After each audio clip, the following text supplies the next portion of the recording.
माँ बापा लुणी माछ आनिछन ए माछरे की करबा सोरिष मसला देके भाजी दे। हौ ठीक अछि माँ। घर को आसी लुणी माछ तो माँ कहले सोरिष बाटा दे आपको कड़कड़िया करी भाजवाई।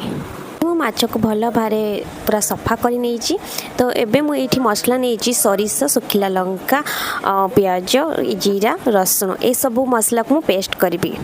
एठी मु लेंबू दे दउची फास्ट लुण हलदी देकी फास्ट माछ को आम भल से गोड़े नबा तापर आम जो मसला पेस्ट करूँ ताको आम भल भाव माछ सांगरे गोड़े नबा।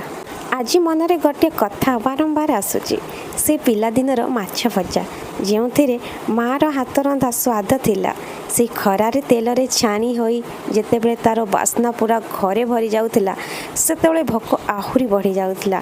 गरम पखाल सहित गोटे माछ भजा टिके लुण देई खाइबार से अनुभूति केबे भूली हेब नाही। सांग माने माछ को मसला सब मु भल भाव गोड़े नहीं टिके काटी भी नहीं मसलाटा ता भितर पशिब बोली माछ को तो लास्ट मु दे दउची टिके लंका गुंड तापर आम टिके भल से मिसई दबा परे कौन गरम तावारे माछ को भाजीबा।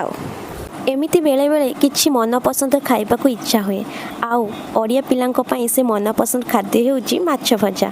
गरम तेल रे भजा हेतिबा माछरु आसुथिबा बास्ना आ तार सोनेली रंग एवं सेही प्रथम गुंडा भात सहित तार स्वाद सबकिछि एक प्रकार निशा।